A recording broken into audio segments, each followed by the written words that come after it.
मेरे बिहार के प्रिय बीपीएससी अधिकारी भाई बहन, जो आप लोगों ने शादी की और शादी के बाद ये प्रोपेगेंडा रचा, तो आप लोग ही बताइए कि जब आप लोग और आप लोगों के परिवार वाले कई वर्षों से हिंदू धर्म, रीति रिवाज और देवी देवताओं को नहीं मानते और आप लोग बौद्ध धर्म को मानते हैं, जब आप बौद्ध धर्म को मानते हैं तो फिर आप लोग यादव कैसे?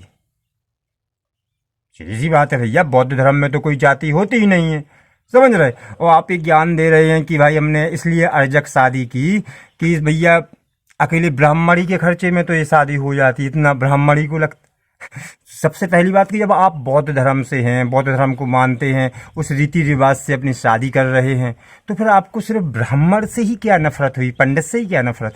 क्योंकि हिंदू धर्म के रीति रिवाज में शादियों में तो सभी जातियों के लोग होते हैं, समझ रहे? और फिर आप कहते हैं कि हम लोगों को फिजूली खर्च और अंबेडकर बाबा साहब जी के लिए, उनकी समानता के लिए तो और बहन कह रही हैं कि जो पंडित तो आते हैं अपने लिए मंत्र पढ़ के चले जाते। तो आप लोग ये बताइए पहली बात तो कि जो फिजूली खर्च का आपने बोला, तो फिर इतना बड़ा रिसोर्ट, इतने बड़े गार्डन में ये सब कुछ तमाम झाम करने की क्या आवश्यकता? कहने के लिए तो दलित पिछड़ों की शादी है, लेकिन गार्डन के अंदर दलित पिछड़ों को ही एंट्री ना दी जाए, इतनी वीआईपी कल्चर में शादी। इतनी ही समानता और साधारणता आपको दिखानी थी और समाज को जागरूक आपका उद्देश्य था कि लोगों को बताएं। तो भैया आराम से जाते, रजिस्ट्रार ऑफिस जाते, कोर्ट मैरिज करते, अपना प्रमाण पत्र लेके अपने ही बड़क समाज के लोगों के बीच जाते, उन्हें बताते, प्रक्रिया बताते कि देखो इस प्रकार से भी, इस तरीके से भी एक शादी होती है। और जो आपने ताम झाम अपने रिसोर्ट में खर्च किया अपने ही सिर्फ लोगों पर, रिश्तेदारों के लिए सब कुछ, तो वो कम से कम गरीबों को, पिछड़ों को एक दिन के लिए मस्त मौज पार्टी करने के लिए खाना मिल जाता, आपके साथ खुशी में शामिल भी हो जाते। और आप कह रहे भैया कि बाबा साहब जी के बताए रास्ते से। तो पहली बात तो जब आप हिंदू धर्म रीति रिवाजों को ही नहीं मानते तो ये विवाह और शादी तो है नहीं, ये तो एक वैधानिक अनुबंध होगा।